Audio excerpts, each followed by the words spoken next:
हाय kids, आज हम करेंगे चैप्टर 3.2 कंपेयर अ प्रोग्राम। तो सबसे पहले हम वो क्वेश्चंस करेंगे जो ये मार्जिन में दिए हुए हैं। ये आपके चैप्टर के हर पेज पे साइड में कुछ क्वेश्चंस हैं, हम उन्हें सॉल्व करेंगे सबसे पहले। ठीक है, चलिए स्टार्ट करते हैं। पहला क्वेश्चन है, why does the compere request the audience to switch off their mobile phones. तो वो जो कंपेयर था, वो जो होस्ट था, कंपेयर का मतलब होता है होस्ट। आपने देखा होगा जो प्रोग्राम्स होते हैं इंडियन आइडल या इंडियाज गॉट टैलेंट, उसमें कोई एक इंसान जो है वो होस्ट होता है, जो सब लोगों को बुलाता है कि अब कौन प्रतियोगी आएंगे, कौन जज हैं, अब क्या होने वाला है। तो ये जो इंसान ये काम करता है उसे कहते हैं कंपेयर या होस्ट। तो वो जो वहां का होस्ट था, उसने ये क्यों रिक्वेस्ट की ऑडियंस से कि अपना फोन स्विच ऑफ कर दें। तो आंसर है, the compare requests the audience to switch off their cell phones so that the program can run smoothly without the audience getting distracted by someone's cell phone rings during the program. तो जो compare था उसने audience को अपना phone बंद करने के लिए इसलिए कहा था ताकि प्रोग्राम जो है वो बिना किसी रुकावट के चले, क्योंकि लोगों का फोन बजेगा तो फिर बीच बीच में डिस्टर्ब होगा परफॉर्मर्स को, राइट। इसलिए जो है प्रोग्राम को स्मूथली चलाने के लिए और प्रोग्राम में कोई डिस्टरबेंस ना आए, लोग डिस्ट्रैक्ट ना हो, लोग किसी चीज से इधर उधर उनका ध्यान ना इधर उधर चला जाए, इसलिए जो है उसने कहा कि अपना फोन स्विच ऑफ कर दो। Why does she request them to be seated? वो सबको बैठने के लिए क्यों कहती है? She requests them to be seated because dignitaries have arrived and program can be started. वो इसलिए कहती है कि सब लोग बैठ जाएं क्योंकि जितने भी मुख्य अतिथि हैं प्रोग्राम के वो सब आ चुके हैं और अब प्रोग्राम जो है वो स्टार्ट हो सकता है। Question, at the beginning of the program who does the compere address by name. Program की स्टार्टिंग में जो होस्ट है वो किसको नाम से बुलाती है? At the beginning of the program the compere addresses head girl miss Shubhada Murka by name. Program की स्टार्टिंग में जो कंपेयर जो होस्ट है वो हेड गर्ल, जो स्कूल की हेड गर्ल है मिस शुभदा मुरका, उसे नाम से बुलाती है। नेक्स्ट क्वेश्चन है, do you have a school song, what does it tell you. क्या आपके स्कूल का कोई गाना है, ऐसा गाना जो आप सुबह सुबह प्रार्थना में गाते हो, और ये गाना क्या बताता है आपको? Yes, we have a school song called the temple of learning. तो मैंने यहाँ पे जो गाना है टेम्पल ऑफ लर्निंग, इसकी बात की है। अगर आपके स्कूल में कोई और गाना गाया जाता हो, आपको उसके बारे में बताना है। It tells us about how a school acts as a sheltered cocoon for students, preparing them for the outside world. ये हमें ये बताता है कि कैसे जो स्कूल है हमारा वो बच्चों के लिए एक शेल्टर जैसा है, उनके लिए एक घर जैसा है जहाँ पे उन्हें बाहर की दुनिया के लिए तैयार किया जा रहा है। Question, guess the meaning of अतिथि देवो भव। अतिथि देवो भव का क्या मतलब होता है? आंसर, अतिथि देवो भव is a Sanskrit term that means that the guest is equivalent to God. ये अतिथि देवो भव जो है ये एक संस्कृत का वाक्य है और इसका मतलब होता है कि मेहमान जो है वो भगवान के बराबर होता है। Question, what do we learn about Shri Charudatta Diwan from the compeer speech. हमें श्री चारुदत्ता दीवान के बारे में क्या पता चलता है होस्ट के भाषण से? Sri Charudatta Diwan is a very eminent personality from the field of art and culture. Renowned artist, a painter of international repute, and proud recipient of many prestigious awards and president of Kala Ranjan Academy. तो हमें क्या क्या पता चला है? हमें ये पता चला है कि चारुदत्ता दीवान जो है वो बहुत ही जाने माने इंसान है आर्ट और कल्चर के फील्ड में। तो कला के क्षेत्र में जो है उन्हें सब लोग जानते हैं, वो बहुत ही फेमस कलाकार हैं, वो पेंटर हैं इंटरनेशनल रिप्यूट के, मतलब दुनिया में उन्हें जाना जाता है, सारी दुनिया में, सिर्फ भारत में नहीं पूरी दुनिया में उनको जाना जाता है। और वो जो है उन्हें बहुत सारे प्रेस्टिजियस, बहुत सारे बड़े बड़े अच्छे अवार्ड्स भी मिल चुके हैं और वो जो है कला रंजन अकेडमी के प्रेसिडेंट हैं। Who does the compare thank? Compare किसे थैंक यू बोलते हैं? The compare thanks the principal doctor Ajinkya पारखी। वो जो है डॉक्टर अजिंक्य पारखी को थैंक यू बोलते हैं। Question, who are they. कुछ नाम यहाँ पे दिए हुए हैं, आपको बताना है ये लोग कौन हैं। पहला है मिस्टर अवधूत पाठक, वो बालानंद अकेडमी के प्रेसिडेंट हैं। मिस शुभदा मुरक्का स्कूल की कैप्टन है और कल्चरल टीम की इंचार्ज है। मिस्टर अजिंक्य पारखी प्रिंसिपल हैं। Describe the book that is released. जो किताब रिलीज हुई है उसे डिस्क्राइब करिए। The book that is released is a volume comprising photographs of all the beautiful and unique pieces of art which are displayed in the auditorium. तो school का जो auditorium है वहां पे कुछ अद्भुत कला के पीसेस जो है डिस्प्ले पे रखे हुए हैं लोगों के देखने के लिए। तो किताब में क्या है, किताब में उन्हीं आर्ट के जो पीसेस हैं उनके फोटोग्राफ्स का कलेक्शन है। They are the artistic and skillful contributions from students. तो वो जो आर्ट के जो पीसेस डिस्प्ले पे हैं वो स्टूडेंट्स ने बनाए हैं, तो ये उनकी कलाकारी का नमूना है। Why does the compare thank the chief guest? जो होस्ट है वो चीफ गेस्ट का शुक्रिया क्यों अदा करता है? The compare thanks the chief guest for releasing the special book and inaugurating the art festival. तो जो होस्ट है वो चीफ गेस्ट को इसलिए थैंक यू कहता है क्योंकि उन्होंने बुक को रिलीज किया है और उन्होंने आर्ट फेस्टिवल की शुरुआत की है। Question, who is taking part in the ताल कचेरी? ताल कचेरी में कौन कौन भाग ले रहा है? Answer, following students are part of taal kacheri. ये सारे जो स्टूडेंट्स हैं ये ताल कचेरी का पार्ट हैं। Sahil of standard 10A is giving vocal rendition. तो साहिल जो है 10th क्लास का स्टूडेंट, वो आवाज दे रहा है, वो गाना गा रहा है। वर्षा ऑन मृदंगम, वर्षा जो है वो मृदंगम पे है। विवेक ऑन ढोलक, विवेक ढोलक बजा रहा है। Zubin on tabla and Govind on ghatam, Zubin जो है वो तबले पे है और गोविंद जो है वो घाटम बजा रहा है। Question, guess find the meaning of taal kacheri. आपको ताल कचहरी का मतलब ढूंढ के बताना है। Taal kacheri is a term used to describe a rhythmic instrumental musical session. तो ताल कचहरी का मतलब यह है कि कोई ऐसा म्यूजिक का सेशन हो रहा हो जहाँ पे इंस्ट्रूमेंट्स भी बज रहे हैं, जैसे कि तबला है, हारमोनियम है, गिटार है, और कोई गाना भी गा रहा है और ये सब जो है सुर में हो रहा है, तो इसे कहेंगे taal kacheri. The term is derived from two Hindi words. ये जो है दो हिंदी शब्दों से बना है। ताल मीनिंग रिदम यानी लय, एंड कचहरी मीनिंग अ म्यूजिकल सेशन। कचहरी का मतलब हुआ एक संगीत का session. How is this vocal rendition different from music?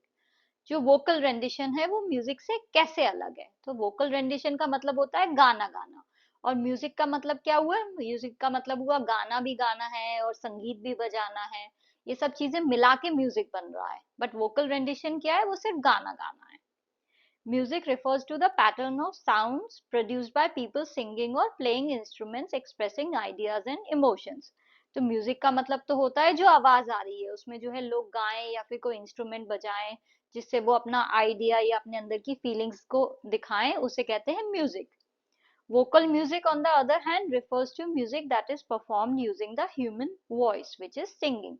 और जो वोकल म्यूजिक है उसका मतलब हुआ कि ऐसा संगीत जो इंसान गा के परफॉर्म कर रहा है, जिसे हम सिंगिंग कहते हैं। तो अगर कोई सिंगिंग कर रहा है वो है वोकल रेंडिशन, और म्यूजिक का मतलब है सिंगिंग भी साथ में इंस्ट्रूमेंट्स भी बजाना। Question, does the compere say the following at the beginning of the program और आफ्टर इट हैज एंडेड? ये जो सारे बात हैं ये कंपेयर ने प्रोग्राम की स्टार्टिंग में कही हैं या उसके खत्म होने के बाद। व्हाट अ वंडरफुल प्रेजेंटेशन, ये जो है कंपेयर उस प्रेजेंटेशन के खत्म होने के बाद कहता है। That was indeed a fantastic performance, ये तो बहुत ही शानदार परफॉर्मेंस थी। तो ये तो वो तभी कहेगा राइट जब परफॉर्मेंस खत्म हो जाए, तो इसका मतलब ये भी जो है उसने उसके खत्म होने के बाद कही है। Question, what is meant by butterflies in your stomach? इस बात का क्या मतलब है कि आपके पेट में तितलियां हैं? Butterflies in your stomach is an idiom that describes a feeling of being very nervous or frightened about something। Butterfly in your stomach जो है ये एक मुहावरा है और इसका मतलब होता है कि आपको किसी चीज से बहुत डर लग रहा हो या फिर आप बहुत नर्वस हो, तो उस फीलिंग को आप क्या कहते हो? I have butterflies in my stomach, मेरे पेट में ऐसा लग रहा है जैसे तितलियां हैं। अब हम करेंगे हमारी इंग्लिश वर्कशॉप। तो पहला वाला क्वेश्चन है, the items in the program below have got mixed up, rearrange them in the proper order. तो ये जो प्रोग्राम में जो जो चीजें हुई थी, जो जो वहां पे परफॉर्मेंस हुई थी, वो थोड़ा मिक्स्ड अप हो गए हैं, तो आपको इसे करेक्ट ऑर्डर में लिखना है। मतलब कौन सी चीज पहले हुई थी, कौन सी उसके बाद हुई, वो करेक्ट ऑर्डर आपको लिखना है। Just add the number in the left hand column. आप बस जो है लेफ्ट हैंड कॉलम में नंबर ऐड कर दो कि कौन सी चीज पहले हुई, फिर कौन सी दूसरे नंबर पे, फिर कौन सी तीसरे पे है।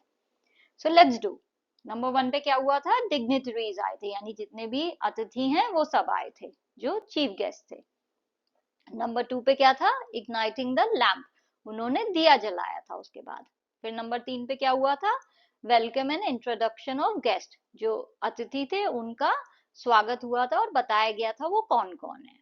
नंबर 4 पे था appraisal of the art festival, art festival जो है उसकी तारीफ हुई थी।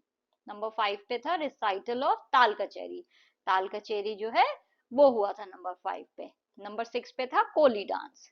नंबर 7 पे था ये स्किट, ये नाटक, the boy comes home. Number 8 पे था प्राइज डिस्ट्रीब्यूशन, प्राइज बांटा गया। नंबर 9 पे था chief guest speak, chief guest बोले थे नंबर 9 पे। और नंबर 10 पे था वोट ऑफ थैंक्स, फिर सबको धन्यवाद बोला गया नंबर 10 पे।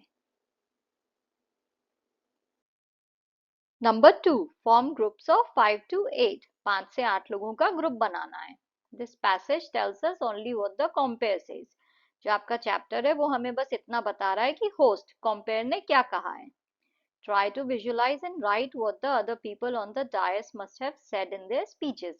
आपको कल्पना करके लिखना है कि जो बाकी के लोग डायस पे आए थे, यानी पोडियम पे, ये जो जगह है जहाँ पे आके लोग भाषण देते हैं इसे डायस कहते हैं। तो जो बाकी के लोग डायस पे आए थे उन्होंने अपने भाषण में क्या क्या कहा होगा, इसकी कल्पना करके लिखना है। Right only the main points, खाली मेन पॉइंट्स लिखिए।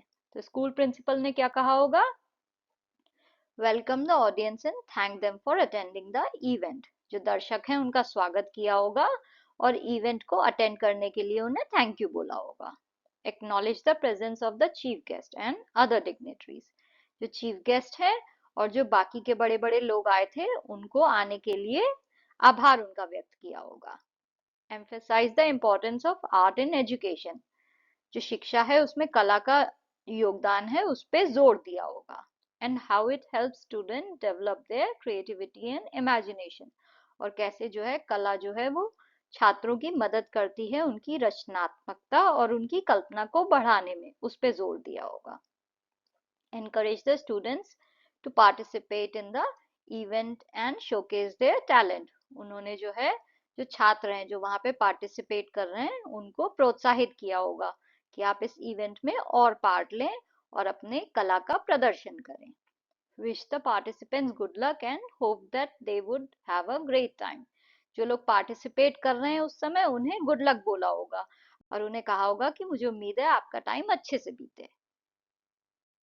जो चीफ गेस्ट है उन्होंने क्या कहा होगा, he must have thank the school for inviting him her to the event, जो चीफ गेस्ट है उन्होंने स्कूल का धन्यवाद अदा किया होगा उन्हें इवेंट में बुलाने के लिए।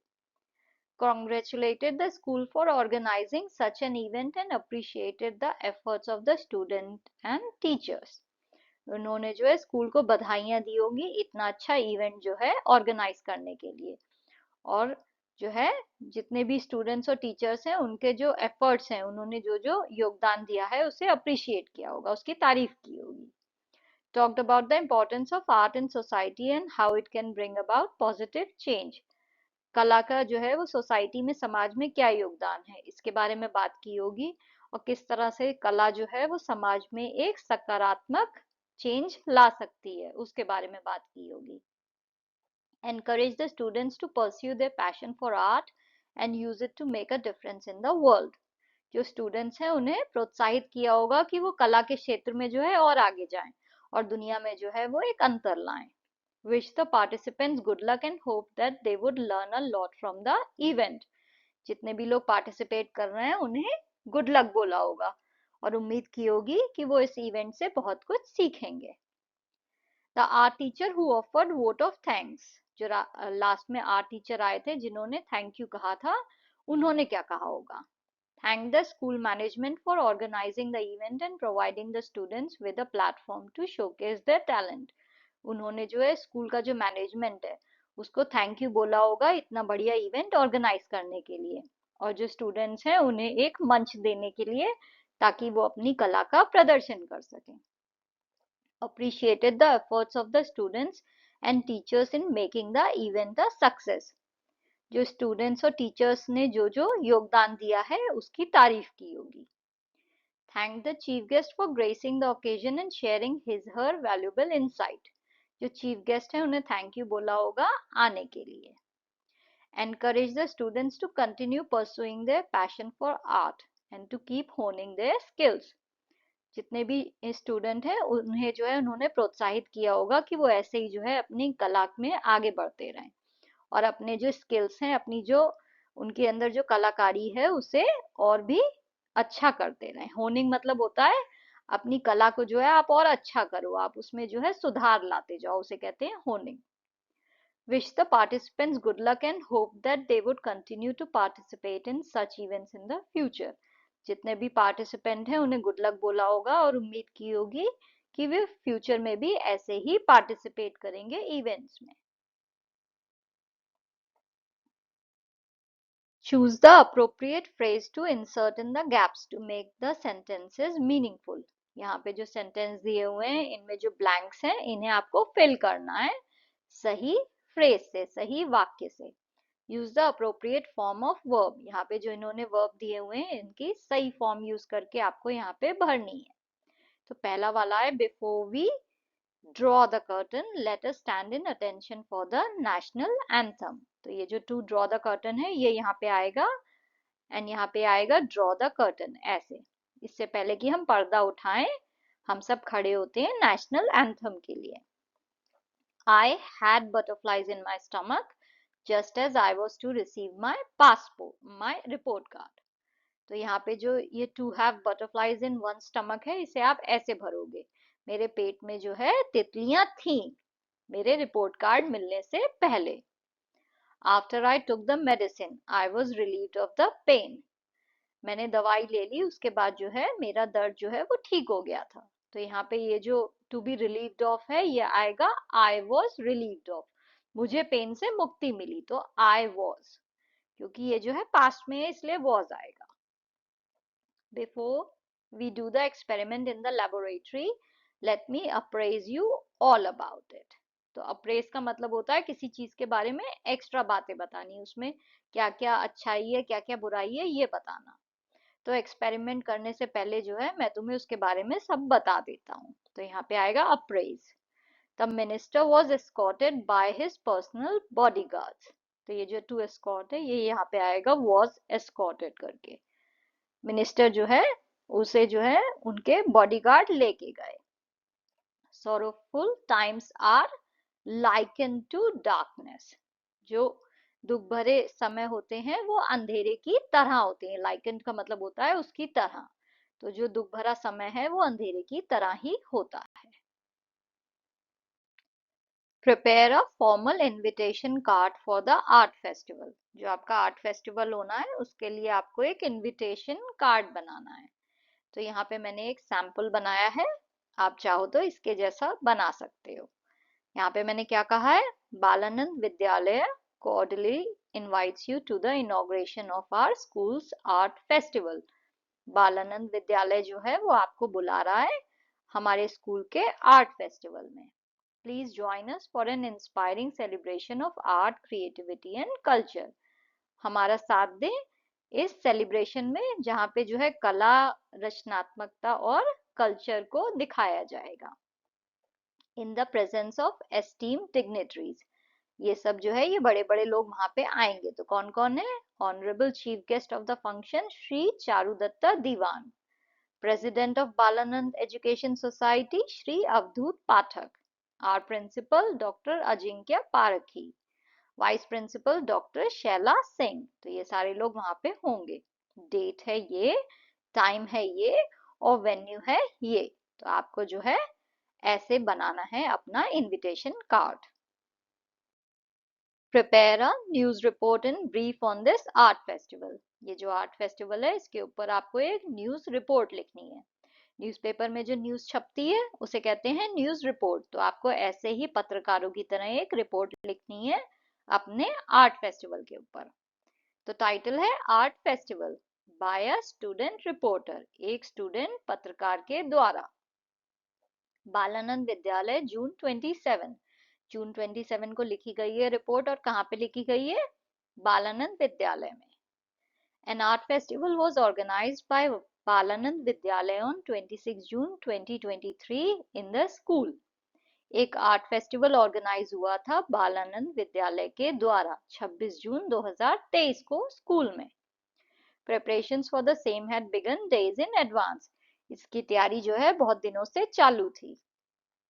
Their art teacher Miss Shilpa Sanghani was confident as everything was well planned. जो आर्ट टीचर शिल्पा संघानी थी वो बहुत ही कॉन्फिडेंट थी क्योंकि सब कुछ पहले से प्लान था।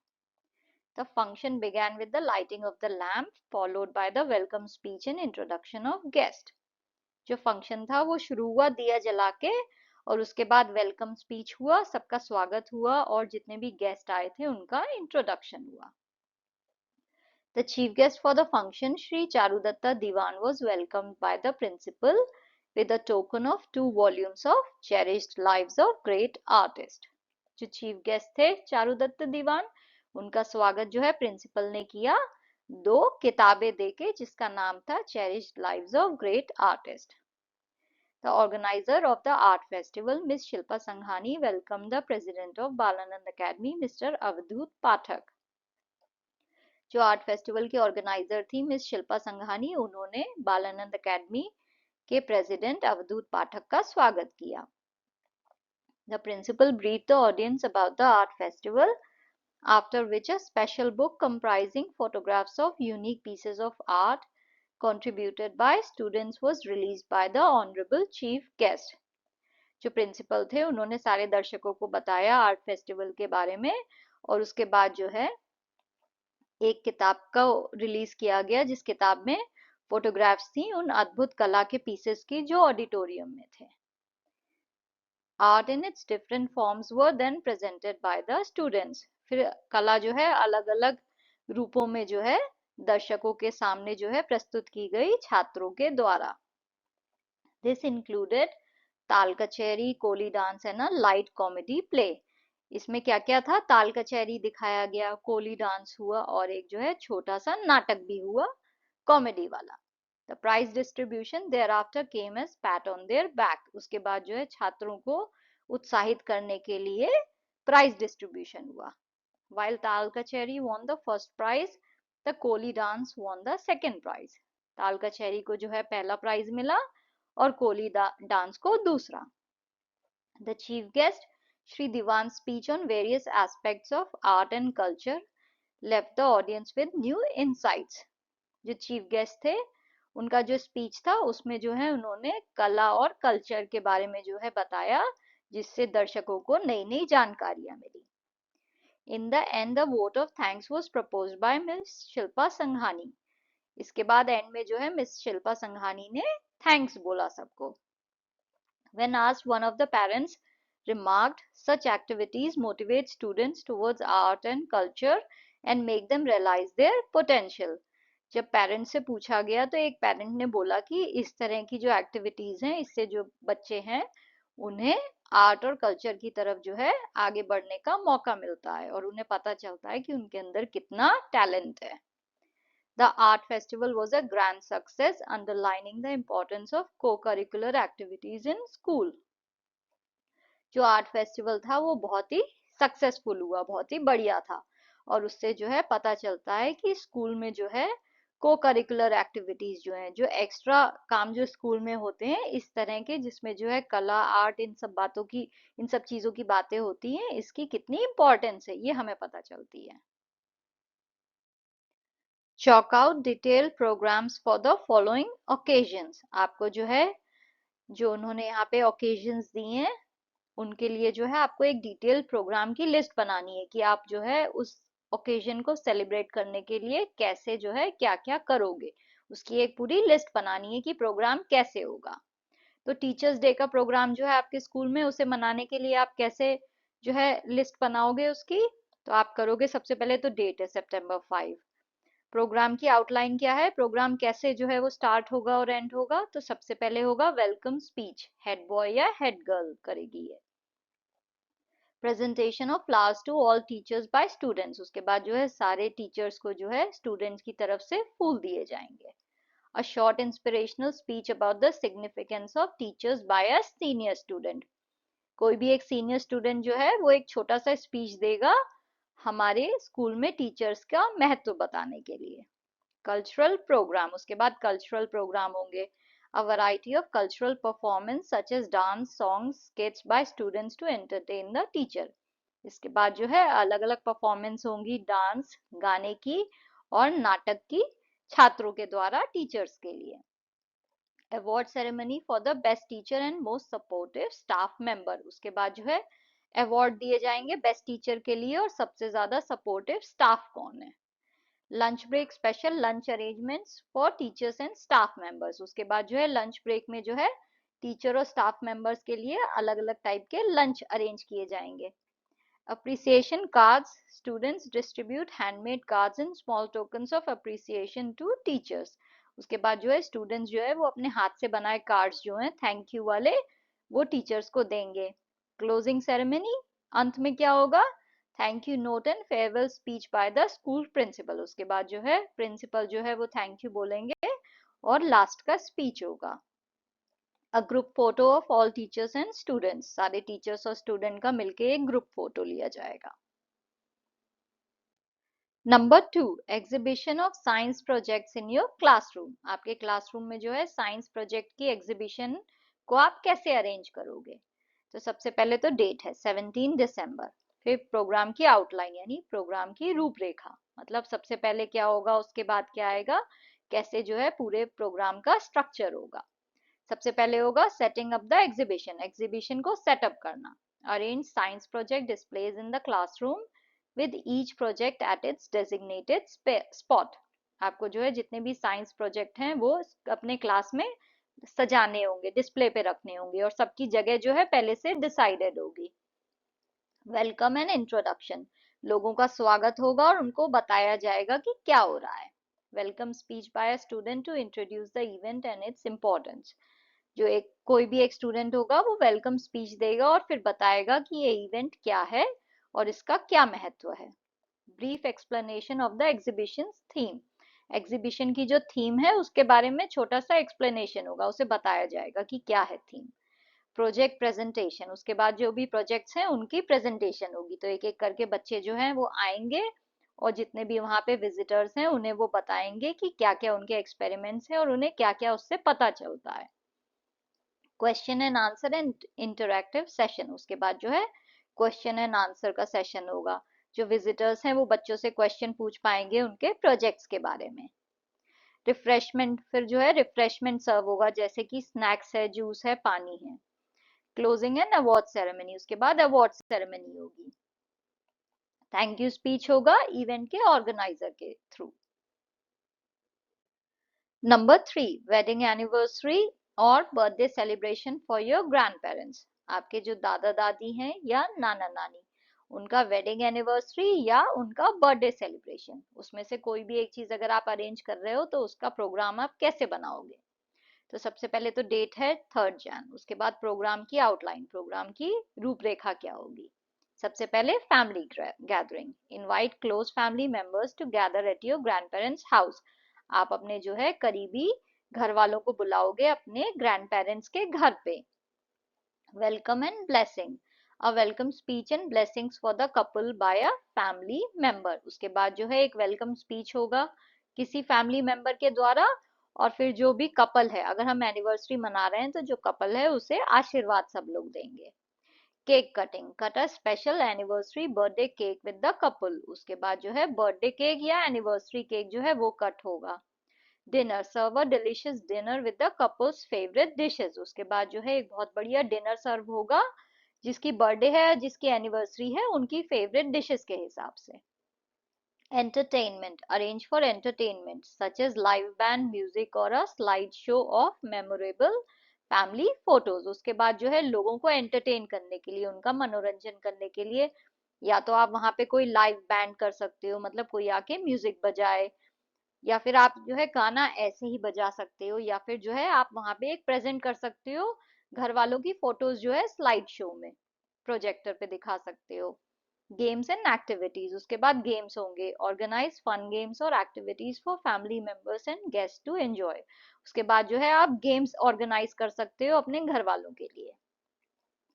टोस्ट एंड स्पीचेस, उसके बाद जो है raise a toast to the couple and allow family members to share heartfelt speeches, उसके बाद जो है जो कपल है उसको आशीर्वाद दिया जाएगा और जो घर वाले हैं वो जो है वो भाषण देंगे और बताएंगे कि वो लोग जो है उनके लिए क्या मायने रखते हैं, तो उनके बारे में अच्छी अच्छी बातें लोग बोलेंगे। Dancing, open up the dance floor for some music and dancing, उसके बाद आप डांस फ्लोर पे सबको बुलाओगे डांस के लिए। Gift presentation, present thoughtful gifts to your grandparents as a token of love, फिर आप अपने ग्रैंड पेरेंट्स को गिफ्ट दोगे। Thank you and closing, and कैसे होगा? Express gratitude to all attendees and conclude the celebration, जो भी लोग आए हैं आप उन्हें जो है धन्यवाद बोलोगे और सेलिब्रेशन खत्म करोगे। Number 7, language study. आज हम पढ़ेंगे ऑब्जेक्ट। ना ऑब्जेक्ट होते हैं दो तरह के, डायरेक्ट एंड इनडायरेक्ट, बट सबसे पहले देखते हैं ऑब्जेक्ट क्या है। An object is a word, phrase और clause that shows the person, thing etcetera affected by the action of the verb. ना सेंटेंस में वर्ब क्या है ये हमें पता है, राइट? कोई भी एक्शन वर्ड जो है वो वर्ब है, जैसे कि mother drives a scooter, my scooter चलाती हैं, तो ड्राइव्स क्या है? वर्ब है, क्योंकि ये एक्शन बता रहा है। चलाना क्या है? एक्शन है, राइट? तो ये हुआ वर्ब। ना वर्ब का फर्क किस चीज पे पड़ रहा है? जो एक्शन है उसका फर्क किस चीज के ऊपर पड़ रहा है? वो है स्कूटर, क्योंकि वो क्या चला रही है? स्कूटर चला रही है, तो स्कूटर क्या है? वो ऑब्जेक्ट है। तो किसी सेंटेंस में वर्ब का जो एक्शन है उसका फर्क जिस चीज के ऊपर पड़े वो होता है ऑब्जेक्ट। ऑब्जेक्ट है दो तरह के, direct and indirect. The direct object is directly affected by the action. For example, in sentence two above, a pen is direct object. किसी जो है सेंटेंस में एक्शन का डायरेक्टली फर्क जिस चीज के ऊपर पड़े उसे कहते हैं डायरेक्ट ऑब्जेक्ट, जैसे कि he gave me a pen. Now यहाँ पे गेव क्या है? वर्ब है, राइट? क्योंकि उसने पेन दिया, उसने मुझे एक पेन दिया, तो देना क्या हुआ? एक्शन वर्ड हुआ, तो ये है वर्ब। और उसने मुझे क्या दिया? पेन दिया। तो किस चीज के ऊपर इस देने का डायरेक्ट फर्क पड़ा? पेन के ऊपर, राइट? किस चीज के ऊपर ये एक्शन हो रहा है? तो वो है पेन। पेन के ऊपर एक्शन हुआ क्योंकि पेन को दिया गया, तो पेन है डायरेक्ट ऑब्जेक्ट। इनडायरेक्ट ऑब्जेक्ट क्या है? Indirect object refers to the person or a thing to whom, for whom the action is done. तो वो इंसान या वो चीज जिसके लिए वो एक्शन हो रहा हो उसे कहते हैं इनडायरेक्ट ऑब्जेक्ट। तो ये जो है पेन जो दिया गया, ये किसे दिया गया? मुझे दिया गया, राइट? ये जो देने का जो एक्शन हुआ ये किसके लिए हुआ? मेरे लिए हुआ। तो what is me? Me is indirect object. तो इनडायरेक्ट ऑब्जेक्ट वो वर्ड हुआ जिसके ऊपर जो है उस एक्शन को किया जा रहा है, जिसकी वजह से किया जा रहा है, जिसके लिए किया जा रहा है, तो वो जो है वो इनडायरेक्ट ऑब्जेक्ट है। जैसे कि यहाँ पे देखिए, गिव हर द प्राइज, उसे प्राइज दो। तो प्राइज क्या हुआ? वो ऑब्जेक्ट हुआ, वो डायरेक्ट ऑब्जेक्ट है। गिव क्या है? वर्ब है। और हर क्या हुआ? उसे दे रहे हो, तो प्राइज किसे दे रहे हो? उसे दे रहे हो। तो किसके लिए ये वर्ब, ये एक्शन हो रहा है? देने का एक्शन जो है वो किसके लिए हो रहा है? उस लड़की के लिए हो रहा है। तो हर क्या है? इनडायरेक्ट ऑब्जेक्ट है। The manager always told his staff the truth, जो मैनेजर है वो हमेशा अपने स्टाफ को सच बताता था। तो यहाँ पे ट्रूथ जो है ये तो डायरेक्ट ऑब्जेक्ट है, क्योंकि वो जो बता रहा है, वो जो बताता था अपने स्टाफ को, ये जो है ये एक्शन हुआ। टोल्ड जो है वो एक्शन है, क्योंकि वो किसी को कुछ बता रहा है, तो ये एक्शन है। क्या बता रहा है? सच बता रहा है, तो ये क्या है? ये डायरेक्ट ऑब्जेक्ट है। और ये एक्शन किसके लिए हो रहा है? ये बताना वाला जो एक्शन है ये किसके लिए हो रहा है? ये स्टाफ के लिए हो रहा है, राइट? वो अपने स्टाफ को बता रहा है, तो स्टाफ क्या हुआ? इनडायरेक्ट ऑब्जेक्ट हुआ। तो जो भी जो है वो जिसके लिए वो एक्शन हो रहा है वो होता है इनडायरेक्ट ऑब्जेक्ट, और एक्शन जिस चीज के ऊपर हो रहा है वो होता है डायरेक्ट ऑब्जेक्ट। कि माँ स्कूटर चलाती है, तो चलाना जो है वो किस चीज का चलाना हो रहा है? स्कूटर का चलाना हो रहा है, तो scooter is direct object. Thank you for watching. If you have any doubts or questions, you can comment and I'll try to reply. Thank you.